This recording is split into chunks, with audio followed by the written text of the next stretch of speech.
Nowadays, with CVs going by email, it's important that when you send your CV to a recruiter that it stands out. And what we're talking about here now is not that it's on pink paper, but really that it highlights to the person receiving it the relevant skills and experience that they're looking for quickly and easily. A simple tip is that rather than, as in the old days, you write in one CV that covers all your different skill areas, you start to write bespoke focus CVs, really which focus upon particular skill sets and which can be used to apply for different types of job roles. So on this occasion, if you have these three different skills, such as project, operational management and technical skills, you'd need three CVs, one really written as a template for each of those different areas. And that's the point, they are just templates, because it's also very important nowadays that you take these templates and you now tailor the CV to the particular job role. This is very easily done because if you look at an advert, most recruiters will highlight very clearly exactly what skills and experience and background we're looking for, and therefore they give you the clues. This information needs to be built into a CV, and in very simple terms, look at the job advert as an exam question, your CV as an answer paper, and when you review your CV against your job advertisement, ask yourself a very simple question: how quickly would the recruiter spot the skills they're looking for?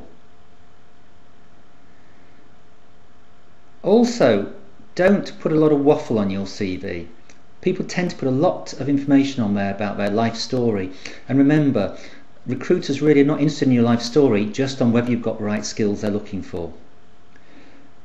A simple tip also is that most people look at job boards, say, a couple of times a week, and we don't need to, because if you set up job alerts, you can actually get the job sent to you on a daily basis by email. And being very practical, if a job's been live on the web for a few days, a recruiter may have received 30, 40, 50 CVs in application.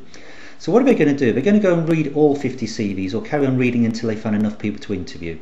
Quite often, unfortunately, once they've found people to interview, they stop. An easy way to highlight your CV in such a way that skills are really sort of projected to the recruiter is to regard the top half of page 1 in effect as your shop window. Space where you can put key messages, key statements that really highlights relevant skills, relevant experience, and really sort of tempts the recruiter down the page to carry on reading the rest of the CV. And this space, if used effectively, can really make a big difference between whether you get an interview or not. When you use it, we normally include what we call a profile or key skill statements, but these must be highlighting relevant skills and experience. And a lot of people tend to write profiles, unfortunately, which are a little bit soft and fluffy. In other words, they don't highlight hard skills and background experience. They talk about hard-working team player. Yes, these may be relevant, but if a job recruiter requires 4 years project management experience, they're going to bring you in for an interview because you've got 4 years project management experience highlighted. And if you do want these soft and fluffy statements, we suggest you put them further down the CV. If you need extra help on highlighting your CV to a recruiter, we've got online support at job-doctor.co.uk. Thank you.